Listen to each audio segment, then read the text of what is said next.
Hace 20 años que me topé con el tema de las metas y comencé a estudiarlo y a ver lo importante que es en el éxito de las vidas personales. Una de las cosas que me impresionó fue el encontrar que solo el 5% o menos de las personas que se encuentran en todos los niveles de los negocios e industrias reconocen la importancia tan grande de fijar unas metas específicas, metas en las que trabajarán diariamente. Cuando me di cuenta de la importancia de fijar metas en mi propia vida y al notar los cambios que tuvieron lugar, a veces en pocas semanas, me fui interesando en el tema de la estrategia. Toda mi vida estudié a los grandes generales de la historia y durante los últimos 15 o 20 años en la escuela comercial y trabajando como consultor para docenas de empresas, me sentí fascinado por el tema de la planeación estratégica y el impacto que puede tener en una organización.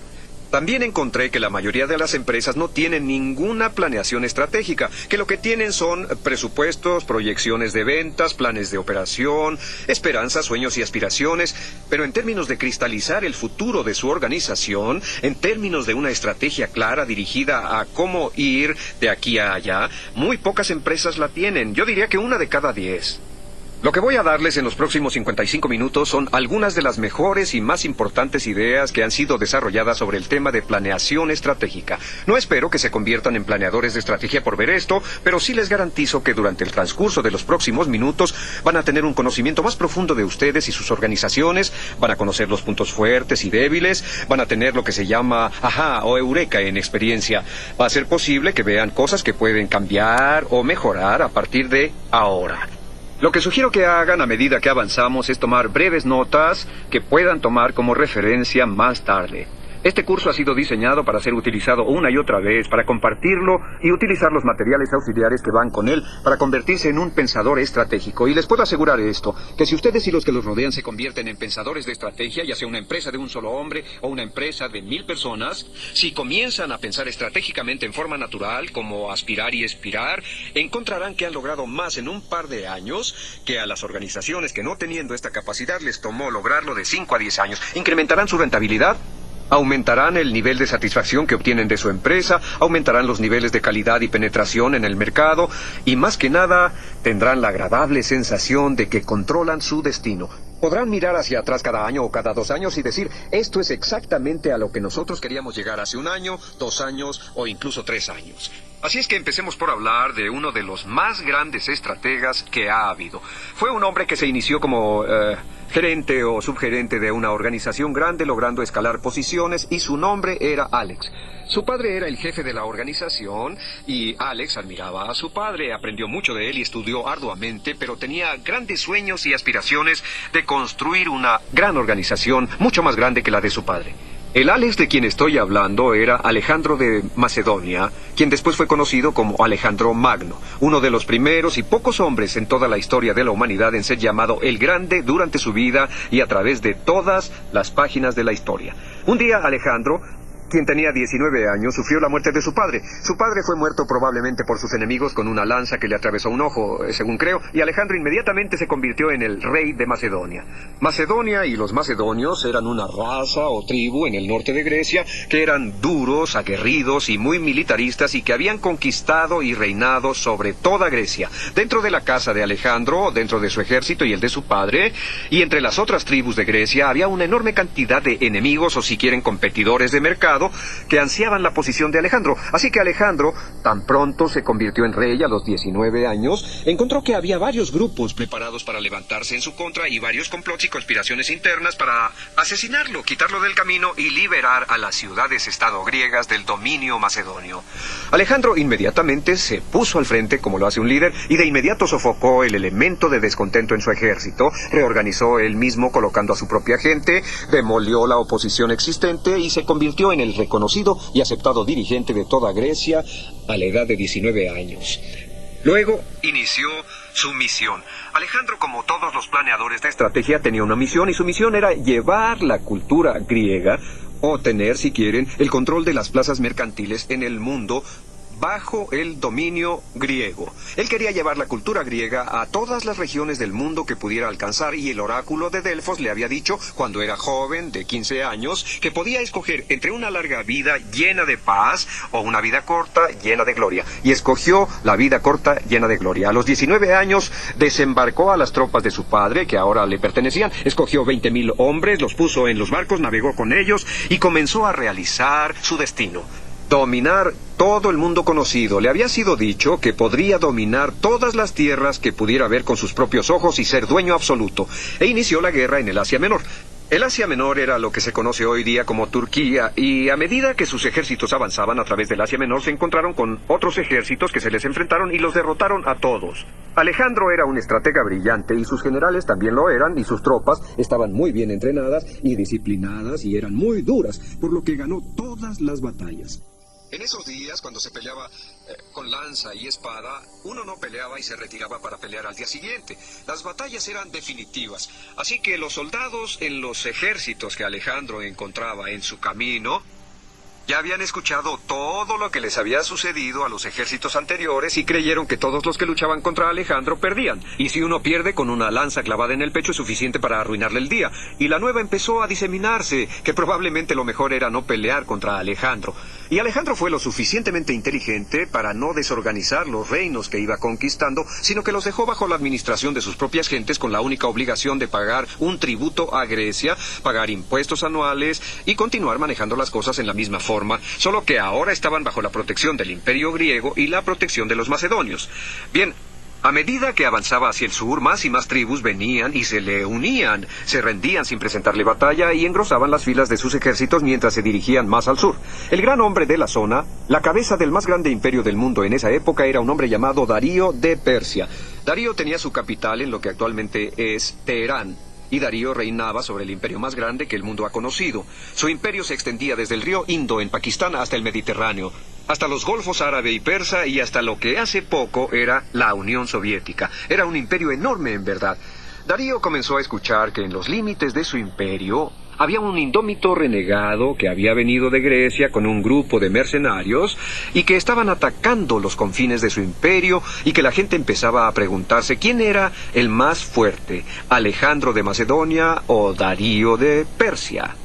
Darío era un hombre inteligente y reconoció en esto una amenaza, así que envió un ejército de 50,000 hombres a enfrentar a los 22,000 hombres de Alejandro, con órdenes de aniquilar al enemigo de una vez por todas.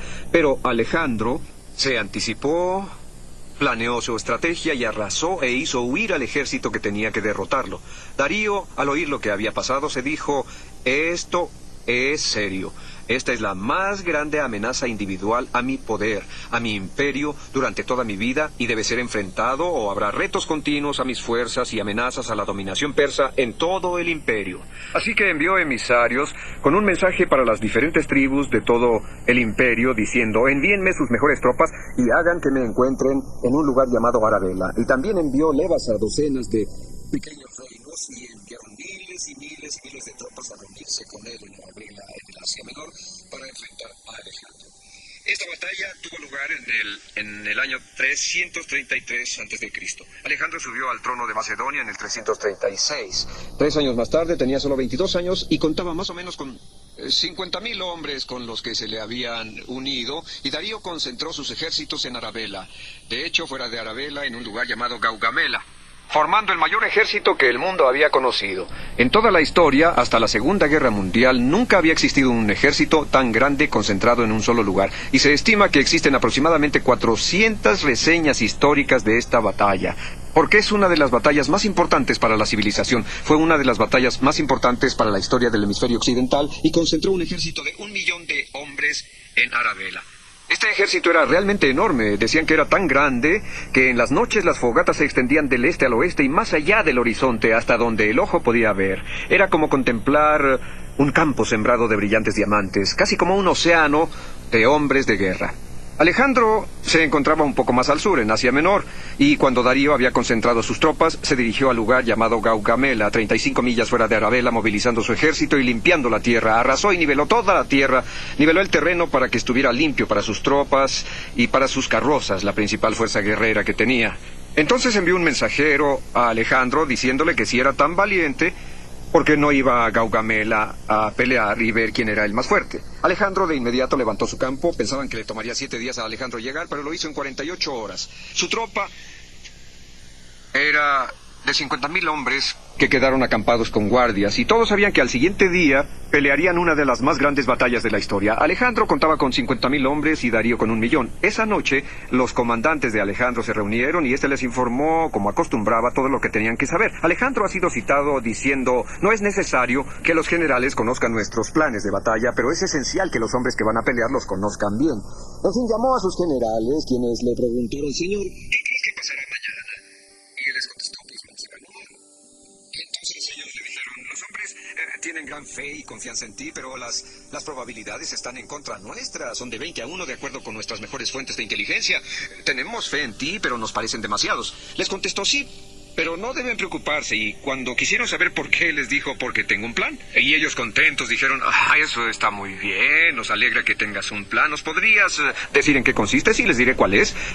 He pensado en ello con sumo cuidado. Desde luego es imposible para nosotros, con solo 50.000 hombres, derrotar un ejército de 1.000.000.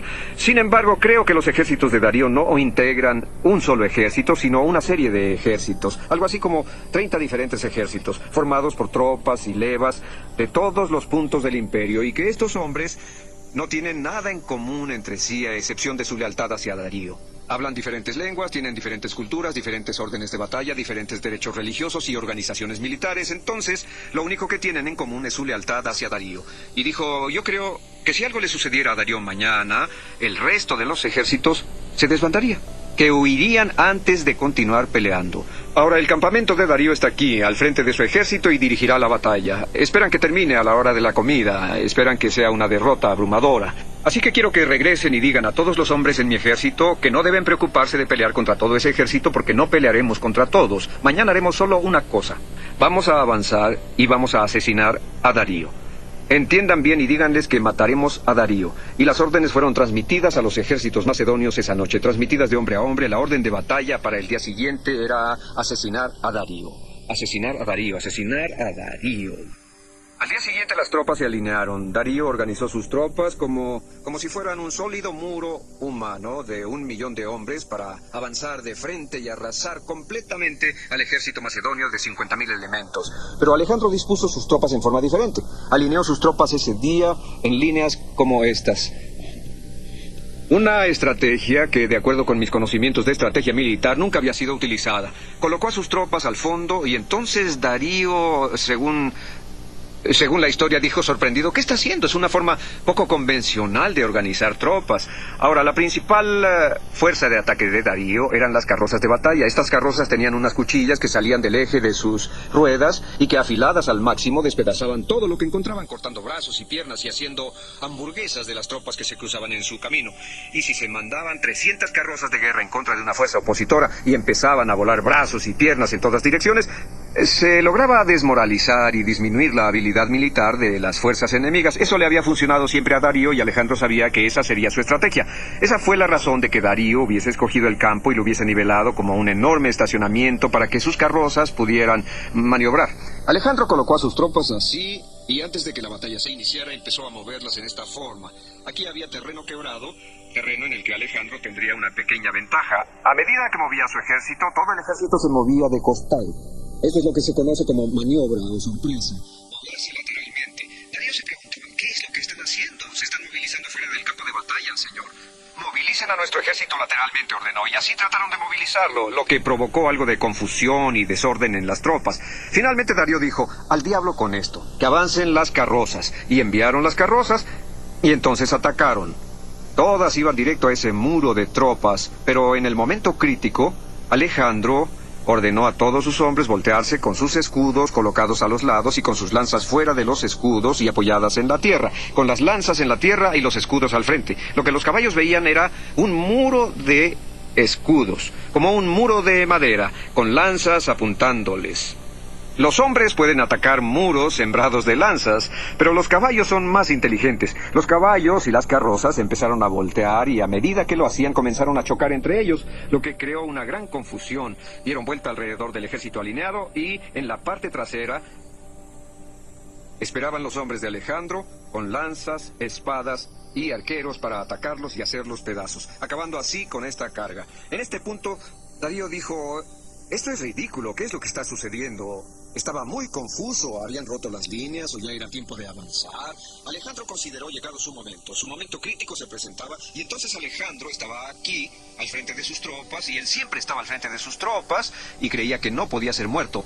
Por eso siempre cabalgaba al frente con una armadura blanca, una pluma blanca y montado en un gran caballo negro. Y si se quería saber en dónde estaba la batalla, había que buscar al caballo negro con el jinete blanco. Ahí estaba Alejandro, y entonces les dijo a sus hombres, a lo que se conoce como caballería acompañante, 6,000 veteranos a caballo, un gran grupo, les dijo: síganme, vamos a matar a Darío. Y dirigió a su ejército con él a la cabeza, como una flecha, hacia el centro del ejército persa. Igual que una flecha, les dijo: síganme, y se dirigieron hacia donde se encontraba Darío. Desde luego, Darío nunca anticipó que algo como esto pudiera pasar. Se dijo: ¿qué es lo que está pasando? ¿Viene directo hacia usted, señor?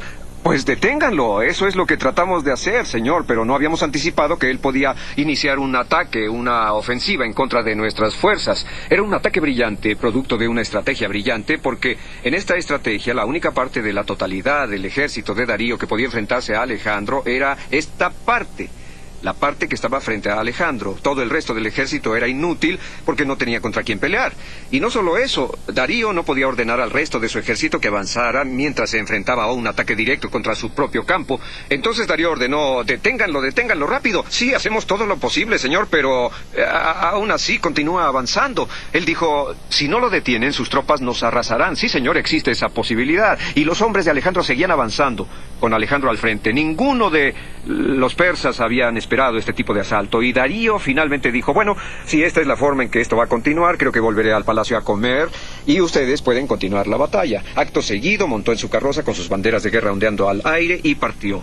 A su alrededor se encontraban sus generales, quienes dijeron: señor, no nos gustaría que comiera solo, por lo que iremos con usted. Montaron en sus carrozas y también se fueron.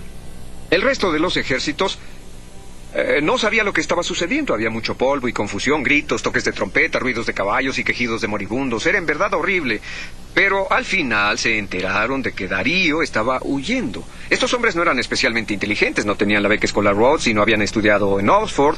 Eran hombres humildes, sencillos, hombres de guerra, pero podían sumar 2 más 2. El primer 2 era que habían oído que Alejandro nunca había perdido una batalla y cualquiera que peleaba contra él perdía, lo que era una forma terrible de terminar el día. El otro 2 era que Darío había huido de la batalla. Alejandro nunca pierde y Darío huye, lo que sumado indica que, lo creamos o no, debemos haber perdido.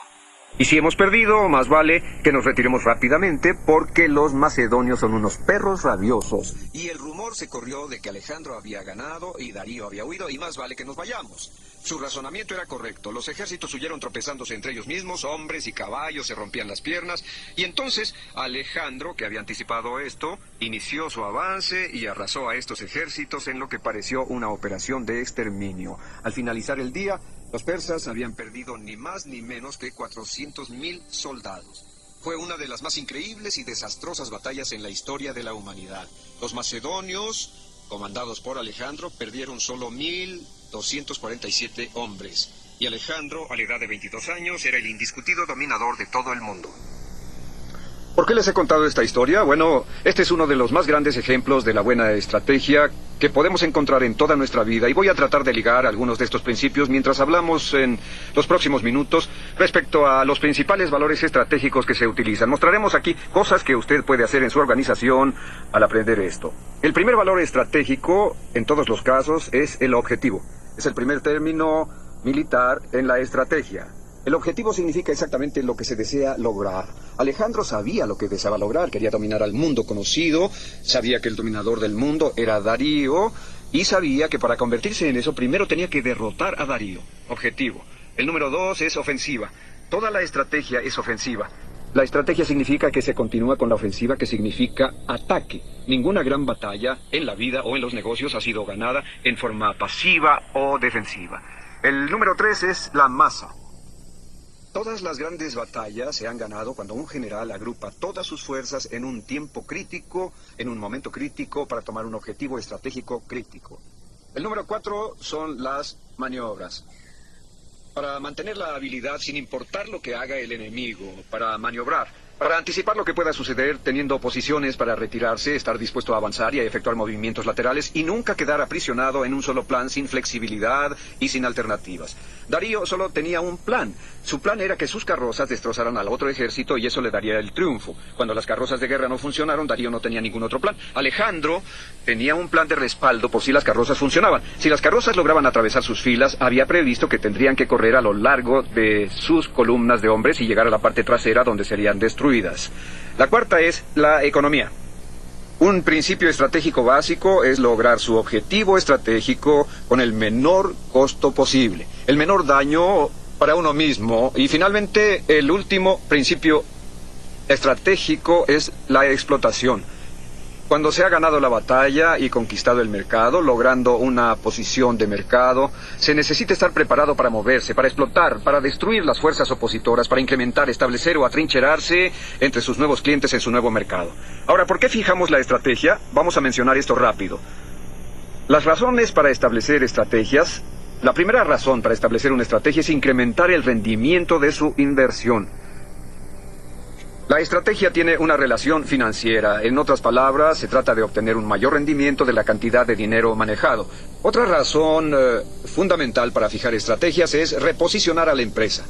Puede que su empresa o sus productos y servicios ya colocados estén siendo atacados por la competencia. Puede ser necesario proporcionar a su empresa con nuevos productos, nuevos servicios en nuevos mercados o con nueva tecnología, y esto requiere de pensamiento estratégico. El número 3 es maximizar sus fuerzas y sus oportunidades. Considerar aquello que hace extremadamente bien y determinar las principales oportunidades en el mercado y moverse con rapidez para aprovecharlas. Y el número 4 para establecer una estrategia es entrar en acción de inmediato. La razón fundamental de la estrategia es prepararse para entrar en acción. La planeación estratégica no es una actividad pasiva, por el contrario, es el proceso de pensar profundamente los pasos y acciones que deben tomarse para lograr sus metas y objetivos. Como pueden ver, los ejercicios estratégicos de Alejandro no formaban parte de ejercicios teóricos o pasivos, sino que estaban totalmente dirigidos a la acción. Alejandro era la quintesencia el hombre de acción, y usted, si desea convertirse en un planeador de estrategia, siempre tendrá que estar pensando en las acciones que deberá tomar para lograr sus objetivos. Ahora, ¿cuál es la llave de la planeación estratégica? Vamos a hablar de planeación estratégica sencilla. Planeación estratégica simplificada. Muy sencilla.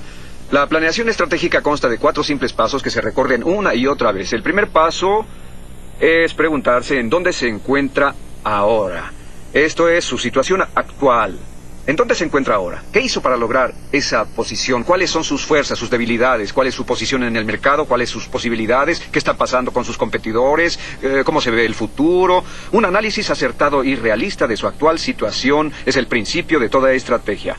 Un segundo paso, que siempre olvidamos, el paso número 2, es su pasado. Es revisar su historia. ¿Cómo llegó hasta donde se encuentra? ¿Cuáles fueron las decisiones críticas que tomó? ¿Qué hizo bien y qué hizo mal? ¿Qué lecciones aprendió? ¿Qué ha ocurrido desde que comenzó, reconociendo que todo cambia? ¿Cuáles fueron las cosas que sucedieron que lo han colocado en la posición actual? El paso número 3 en la definición de la estrategia es el determinar el futuro ideal. ¿En dónde desea estar en el futuro? ¿En dónde dentro de 1 año, 2 años, 3 años, 5 o 10 años? ¿En dónde desea estar personalmente y dónde como empresa? Definir claramente esto sobre la base de dónde se encuentra actualmente y cómo lo logró es algo vital. El paso número 4, un paso lógico, es cómo. ¿Cómo va a lograr, con lo que ahora es, con lo que ha desarrollado, llegar hasta donde desea? Esta es la esencia de la estrategia. Y como dijo Vince Lombardi cuando se convirtió en el manejador de los Green Bay Packers, la llave del éxito en el fútbol es ser brillante en lo básico. La llave del éxito en la planeación estratégica o en los negocios es ser también brillante en lo básico y hacer las preguntas adecuadas. Como verán, la llave de la estrategia no consiste en tener las respuestas adecuadas, sino en conocer las preguntas y hacerlas una y otra vez. Ahora, el número 3 de los 21 puntos es ¿quién? ¿Quién debe involucrarse en la definición de estrategia? La respuesta es el presidente de la empresa, el número 1 en la toma de decisiones, la persona que es responsable de los resultados finales de la organización, tiene que estar involucrado en la planeación estratégica. El que toma las decisiones, el presidente del consejo, de la empresa, la persona que es directamente responsable de la implementación de la estrategia, el que autoriza todo, tiene que participar en la decisión final. En segundo lugar, Todos los funcionarios básicos cuya cooperación y participación activa serán necesarias para la implementación de la estrategia. Así que el principal involucrado es el presidente, secundado por los implementadores. Generalmente los principales ejecutivos de la organización, los funcionarios a cargo de las áreas y las funciones principales. Mientras más se involucren en la definición de la estrategia, serán mayores las posibilidades de que ésta se implemente bien. Volviendo a Alejandro, este reunió a todos sus generales y les comunicó en detalle, con pelos y señales, exactamente cuál iba a ser la estrategia a seguir para que todos supieran el papel que iban a desempeñar e informaran a sus jefes y oficiales y estos a sus hombres para que todos supieran lo que iba a suceder. Mientras más gente participe en el proceso, mayores son las posibilidades de triunfar. El número 4, ¿quién más? ¿Quién más se debe involucrar en la planeación estratégica? Un consultor externo. Y digo esto porque yo he realizado ejercicios de planeación estratégica para otras compañías, pero cuando necesito realizar planes estratégicos para mi propia empresa, siempre contrato un consultor externo. La planeación estratégica no debe realizarse por uno mismo. Es como la odontología, la abogacía o la medicina. Se requiere de alguien que sea objetivo, que tenga amplios conocimientos y que haya tenido contacto con diferentes industrias, que haya realizado estudios y tenga experiencia en la planeación estratégica y que pueda convertirse en un facilitador. Un adecuado ejercicio de planeación estratégica requiere aproximadamente de 2 a 4 días para investigar una empresa y para definir una nueva estrategia básica se requiere de alguien que ayude en ello. Como se dice en la abogacía, un abogado que actúa como su propio abogado tiene a un tonto por cliente. Y una persona que actúa como su propio planeador de estrategia tal vez también tenga un tonto por cliente. Ahora, el número 5 es plantear la misión. Plantear la misión es el punto de partida de toda estrategia. La misión de Alejandro tenía por objeto el llevar la cultura griega, la civilización griega a todo el mundo conocido. Esa era su misión, y una misión debe tener calidad. No es ganar mucho dinero, ni incrementar las utilidades. Una declaración de principios siempre eleva e inspira a las personas. He aquí una declaración que escribí para la General Electric. La declaración dice: General Electric es una organización empresarial única, de elevado espíritu, reconocida por su incomparable nivel de excelencia, altamente redituable y líder mundial en cada una de sus líneas de productos. Esa es la declaración de principios que se conoce como la Declaración Paraguas. El principio organizativo bajo el cual todo se lleva a cabo en la empresa. Y la declaración de principios es muy bella porque indica que todo lo que cae dentro de esa declaración, todo lo que cabe bajo este paraguas, es lo que hace la compañía. Y todo lo que queda fuera de este paraguas es lo que la compañía no hace. Si se quieren agregar cosas nuevas, se tendrá que modificar la declaración de principios. El número 6, el establecer una declaración de principios es como obtener la combinación exacta para una cerradura. Una vez que se tiene la combinación adecuada, se abre y la estrategia se empieza a formular por sí misma. El número 6 es valores. Nuevamente, y antes de que una organización pueda definir cualquier estrategia, se tiene que preguntar ¿en qué cree? ¿En qué cree usted? ¿Cuáles son sus valores esenciales? Las mejores empresas en los Estados Unidos son compañías que poseen una claridad cristalina acerca de sus valores. Los mejores hombres y mujeres en el mundo son siempre aquellos cuyos valores han sido muy claros. IBM es un magnífico ejemplo. Yo he hecho muchos trabajos para la IBM y tengo el mayor respeto por ellos. Tienen 3 valores: productos excelentes, excelente servicio a los consumidores y respeto al individuo. Cada una de las cosas en esa empresa ha sido organizada alrededor de esos 3 valores y toman como una afrenta personal si alguien trata de ganarles en esos campos.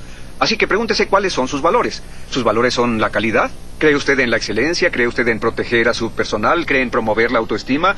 ¿Cree usted en el liderazgo del mercado? ¿Cree usted en las innovaciones? ¿Cuáles son sus valores? ¿Cuáles son sus creencias fundamentales respecto a lo que está bien o mal? ¿Cuál es la misión de su compañía?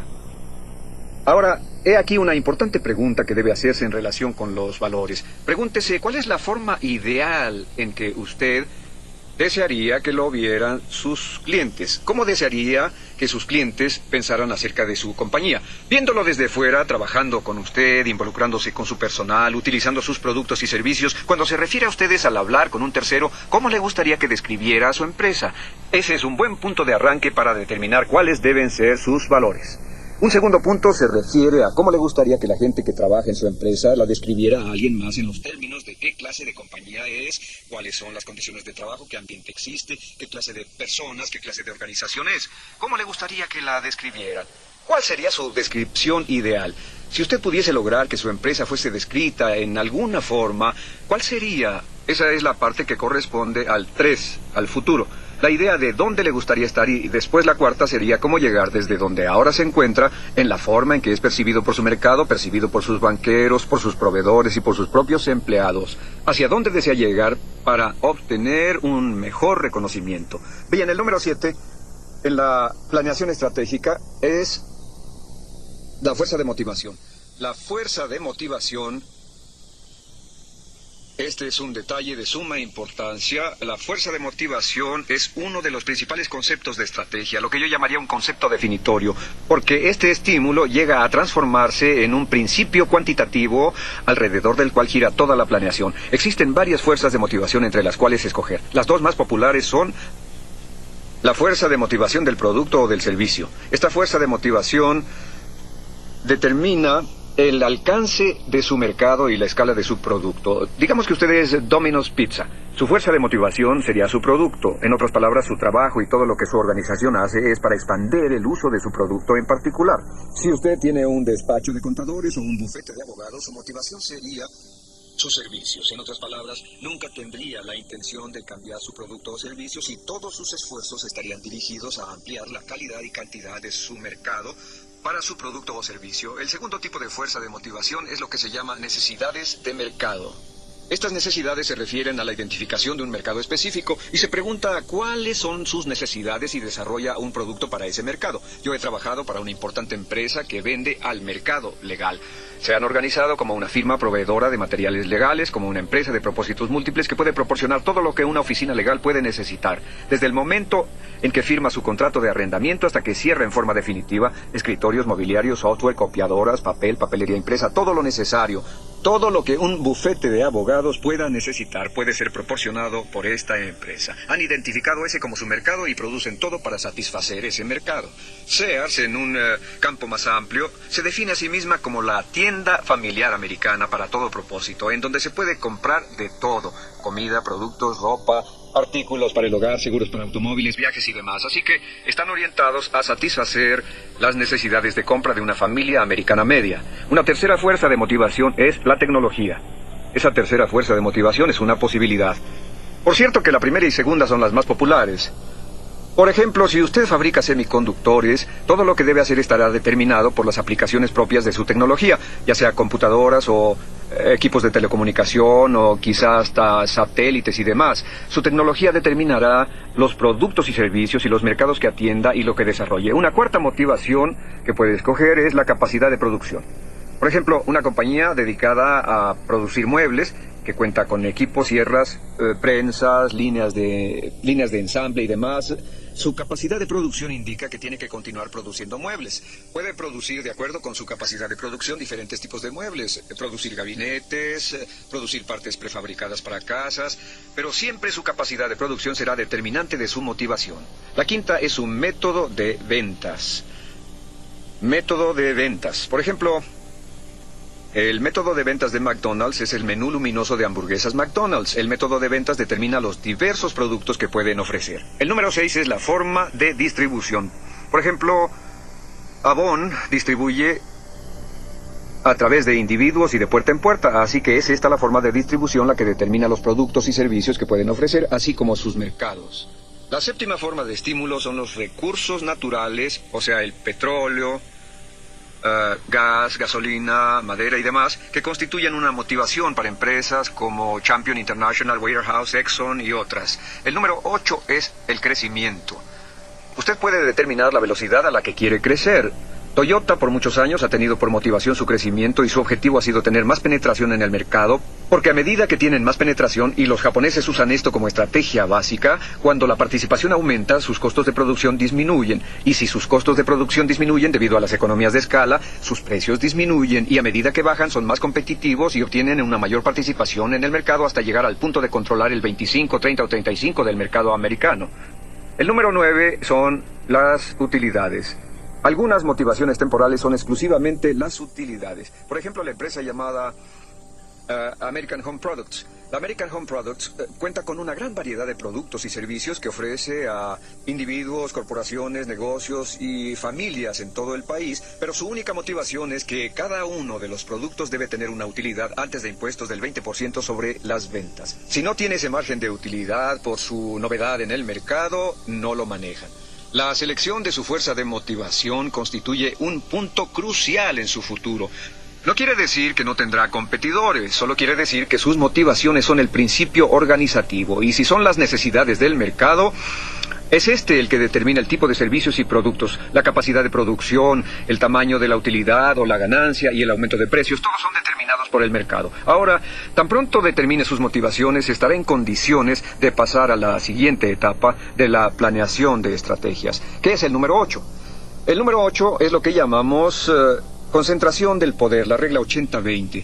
¿Recuerdan cuando utilizamos el ejemplo de Alejandro? Cuando hablamos de la concentración de poder mencionamos que no es posible hacer todo, así que las cosas en que debe concentrarse son aquellas que pueda hacer mejor. Toda la estrategia alrededor de las masas.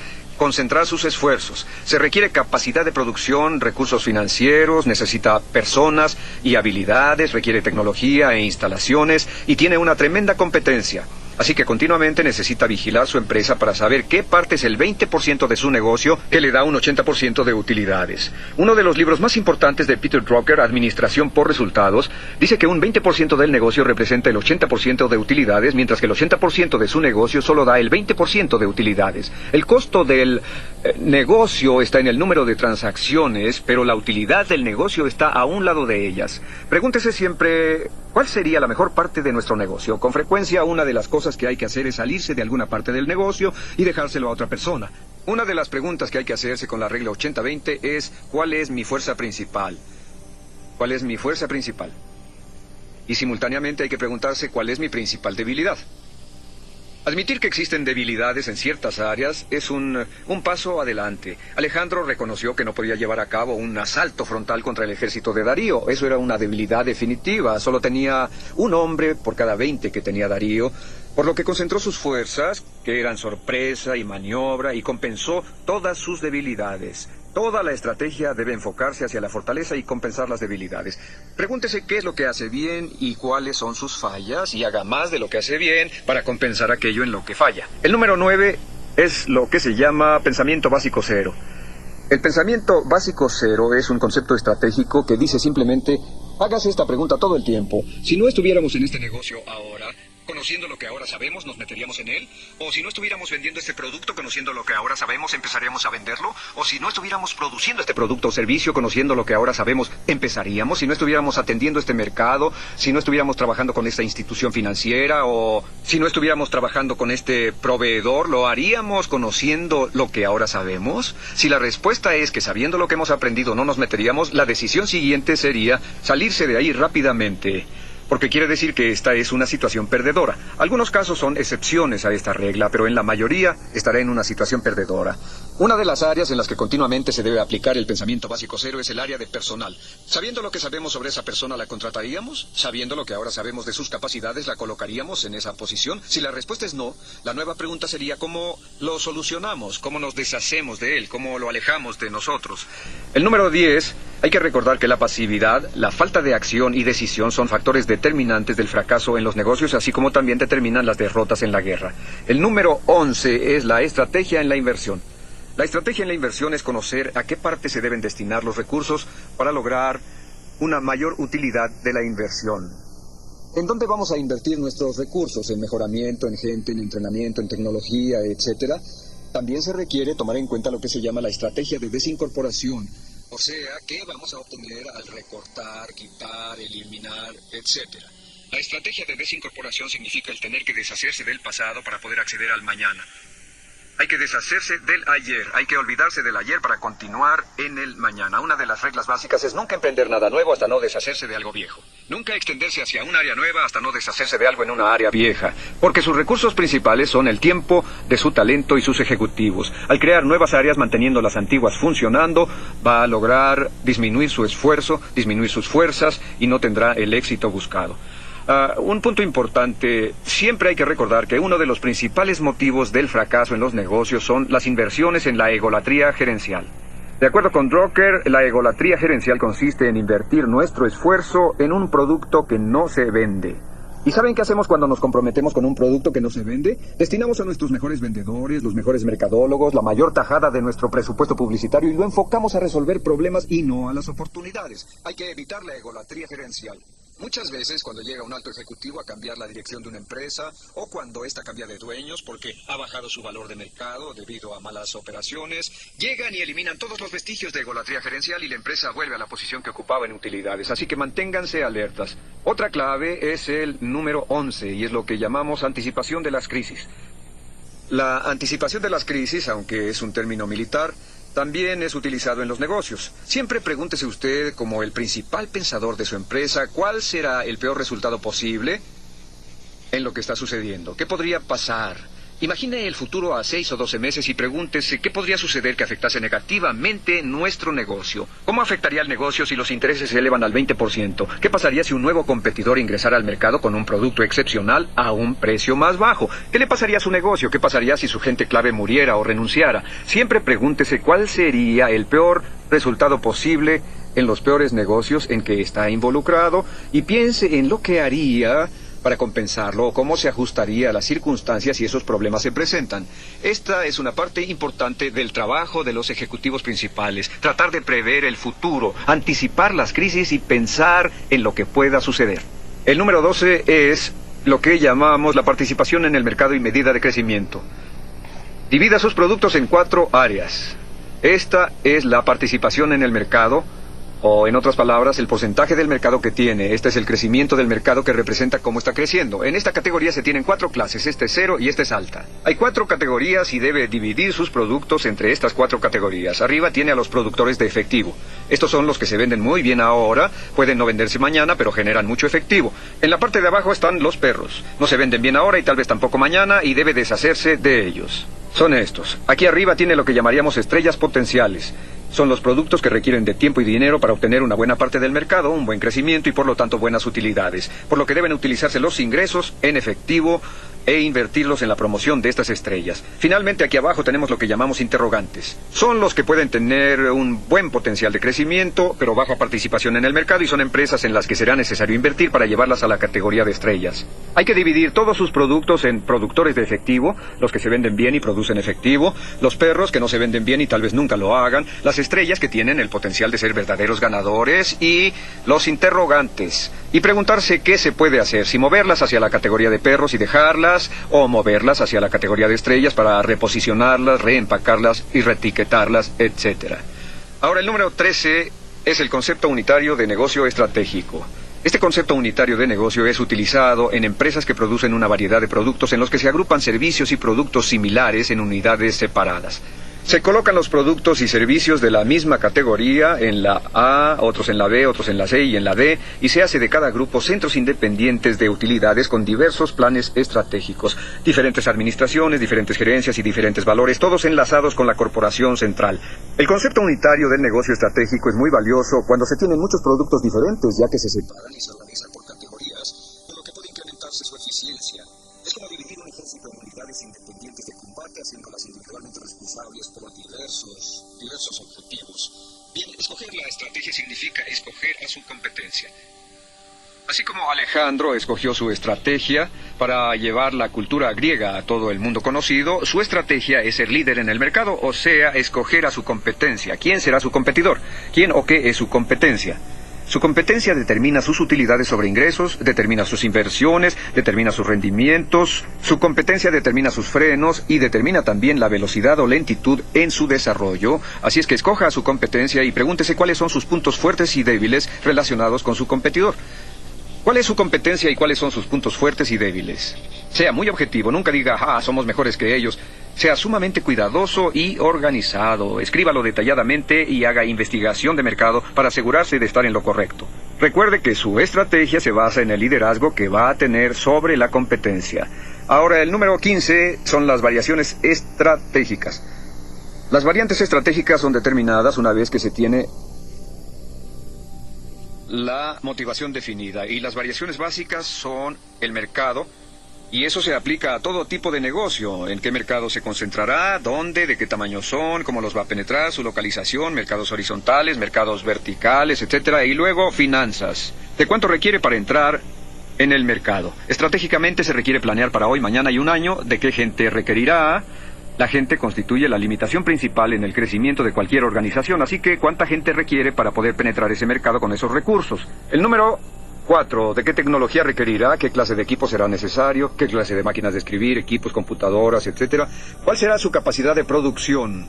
Y con respecto a la capacidad de producción, deberá preguntarse si lo hace directamente o lo contrata. ¿Puede alguien más producirlo o debe usted producir parte del mismo? Estas son importantes medidas estratégicas.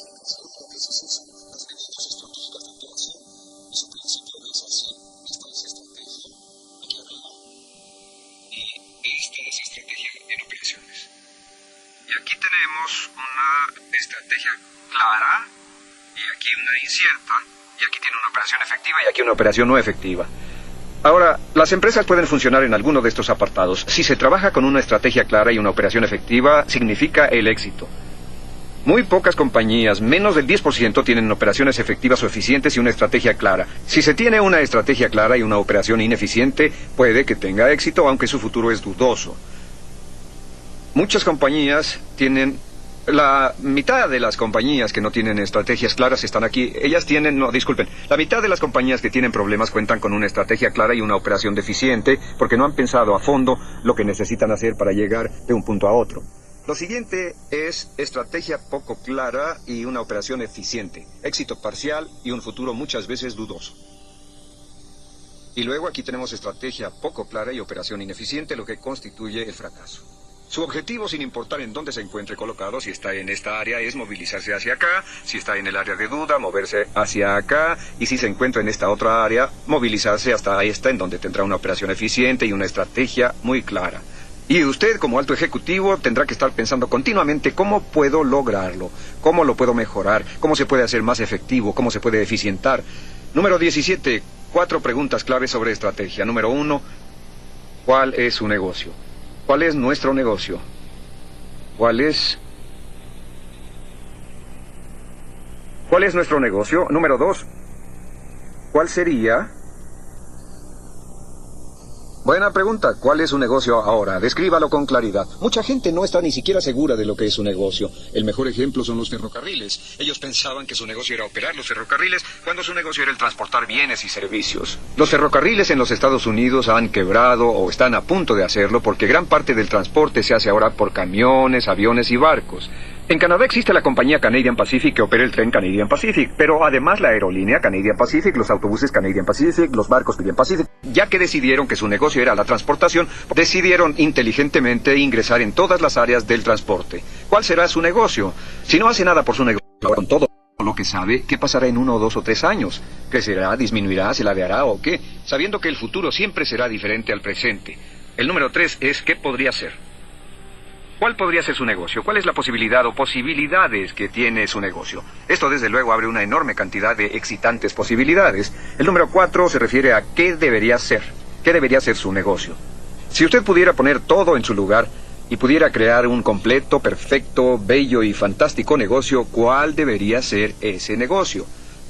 De nuevo, la planeación estratégica sería una de las cosas más importantes que usted hiciera si crease un sueño o una visión de algo en lo que pudiera convertirse su negocio que fuera mayor a lo imaginado. Un negocio con solo una motivación, que es generar utilidades, o permanecer en los negocios, o no quebrar, o pagar las nóminas. Sería un negocio con muy bajo nivel de visión y un nivel muy escaso de energía inspiradora.